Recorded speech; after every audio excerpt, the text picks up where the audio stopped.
And once again, moving on in towards areas of China has been Tropical Storm Penny. We'll keep a close eye on that particular feature in the western Pacific. Coming back close to home, in addition to the moisture added into, according to Frank, in the southwest United States, lots of showers and thunderstorms popping up again this afternoon. Some of the precip has been locally heavy. Concerned about the entity itself, but the moisture associated with it, which continues to flow freely into the southwest. Luckily, we have seen the heaviest rain south of the border today. However, it may not stay that way for long because the general moisture just continues to feed in from the southwest. But the big deal is what's actually north of that center, and that is the moisture which continues to feed not only into the southwest, California, Arizona, but all the way up through Utah, Colorado, and even out into Wisconsin. We can trace on the water vapor some of the high mid-level moisture.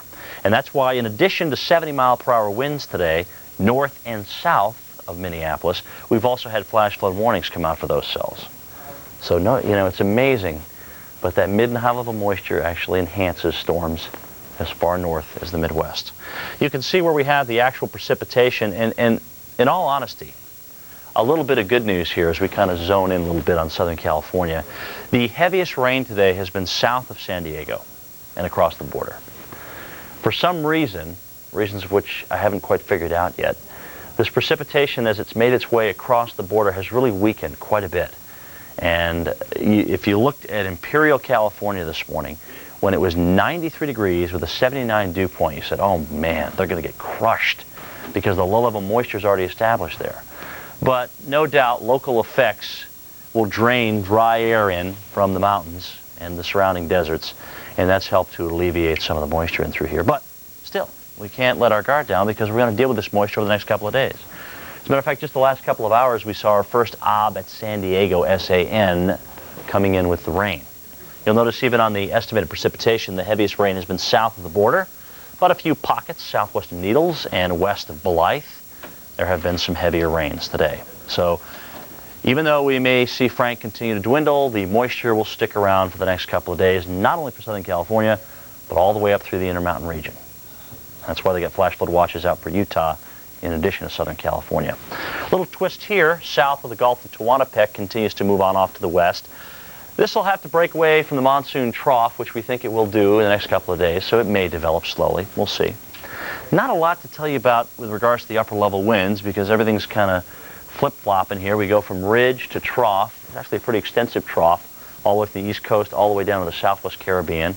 Then kind of a weak ridge here just east of the islands. Then another trough and then another ridge as we go farther to the east. So a lot of little things out there, but nothing that stands out. The low-level swirl that we've been watching in the northern Gulf for the last couple of days has diminished. But there was evidence earlier today over northeastern Florida of a little low-level swirl. Now you can see with the motion of the high clouds, almost the anticyclone that we showed you on the upper level ridge. Now we do have that upper low right here over Cuba. This is actually moving toward the west. As this tropical wave has interacted with this today, we've seen quite a flare-up of showers and thunderstorms. And this probably isn't in an area of favorable development, but the farther south you go, the less the winds get. But interestingly enough, yesterday in Guadalupe, they had almost 3.5 inches of rain. So no doubt this kind of moisture has worked across Hispaniola today, and that means some heavy rain there, no doubt, this afternoon. There was a low-level swirl with this earlier on today. They analyzed it as about 1,014 millibar low, but there's no convection, there's no showers around that center, so we're not too concerned about it. And this tropical wave has flared up quite a bit, sitting down here around 7 degrees north, 32 or so degrees west. But you can't really tell if we have a low-level swirl down here. There's no ships. Check the ships, and there wasn't any ship reports, but it's something to keep an eye on. It's very low in latitude, but nonetheless, it's something to watch this time of the year because as storms come off the African coast, we keep a close eye on them. The water's warm enough, the conditions are favorable in the upper levels, and everything seems to line up this time of the year to get storms that come off and quickly develop. We call this the Cape Verde season, and that's why you'll notice here in August the points of origin can go all the way back to the African coast. That's where we find them. And if you remember that graph that we showed you from where we start to see hurricane season on June 1st and where it is compared to mid-August, you start to really get a rise there in early August and September as we get toward the peak of the hurricane season. Tropical Storm Penny, sitting here with 60-knot winds, continues to try and develop as it moves northwest towards Hainan Dao, which is the island of Hainan in southern China, at about 8 knots. But there is more.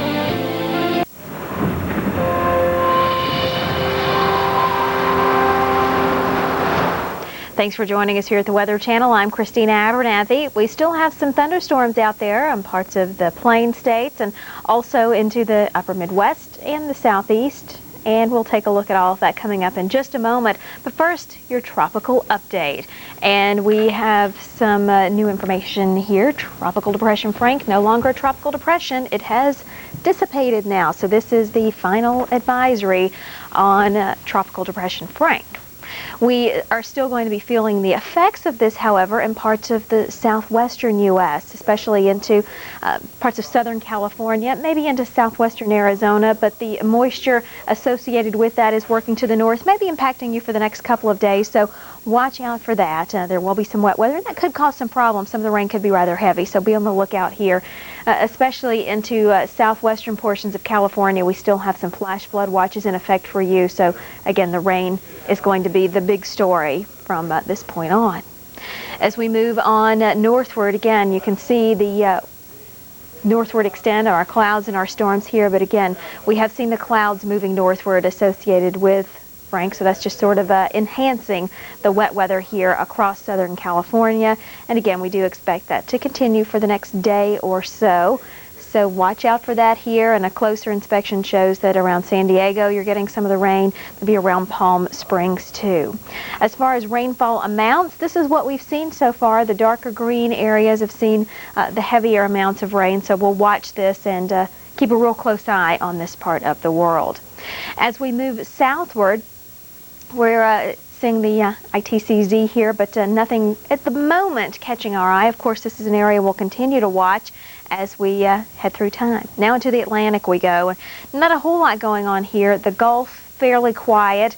We've got a tropical wave that's moved across Puerto Rico and Hispaniola, and then off the west coast of Africa, a wave that's somewhat interesting looking. We'll take a closer look at that in just a moment. But again, into the Gulf of Mexico, nothing really catching our eye at this point. Of course, you can see the clouds here to the north and with this rain and thunderstorms. But again, nothing really showing us anything terribly interesting at this point. Nothing certainly showing any signs of development. And our wave, again, moving across Puerto Rico and Hispaniola, and that provided these areas with some showery weather and with some thunderstorms. But again, at this point, not expecting any imminent development here. Not in a terribly favorable environment, at least not at the moment, with some southwesterly shear.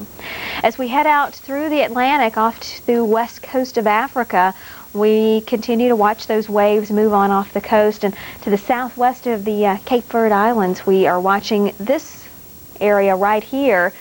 And it bears watching because it will be moving into some warmer waters. That's a favorable ingredient for tropical development.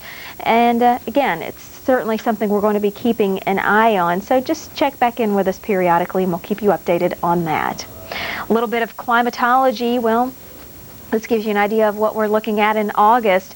Really a rather large area that we can anticipate at least the potential for tropical development here. So in parts of the Gulf, parts of the Caribbean, and then out through the Atlantic, we will keep an eye on all of these areas as we go through August, and tropically speaking. Well, out into the western Pacific we go. We've got Penny right here, a tropical storm, or actually a Penny that we're going to continue to watch in the South China Sea, and we will anticipate, unfortunately, more rain in areas that don't really need it here. Of course, terrible flooding problems, and this is not what you want to see, more wet weather in this part of the world. Well, that is it for the tropics. Let's head a little closer to home and see what we've got going on here. And we've got some rain and storms in the eastern U.S., through the Midwest, through the Plain States, and into the southwestern U.S. We talked about that. Again, being enhanced by what's left of Frank. And again, the radar is really lit up here across the country, and we've seen some fairly substantial amounts of rain for some areas here in the eastern U.S. and through parts of the Plain States. Some of these showers and storms here in eastern Colorado, estimates of 3 inches of rain with these, as well as right in here. So again, some pretty heavy amounts of rain for some of us, sort of a soggy night and a stormy night. The greatest threat for severe weather exists in these areas, and we do have some storms indeed here. You can see those in northeastern Iowa. Look out Dubuque, for example. And as we move on to the west, also seeing some storms now moving into Nebraska and into Kansas, an area of rain with embedded storms. You'll want to watch out for that, certainly. And finally, we'll head on into the southeastern U.S., where you too have had some rain and some storms around the Atlanta area, actually to the north of Atlanta, north and west along I-75 here, some storminess. And finally, the northeast, western Pennsylvania getting out on some of the wet weather. Well, stay tuned. Coming up next, we'll have your local forecast and then Weather Center. Don't go away. The Northeast was spared a soggy Sunday, but may not be so lucky for Monday. We'll look at the back-to-work weather there and nationwide on Weather Center after your local forecast. Craftsman has come up with another smart solution that simplifies projects and saves you time. The Craftsman Speedlock Drill and Driver System. This patented Speedlock Quick Connector is the heart of the system. It fits any drill.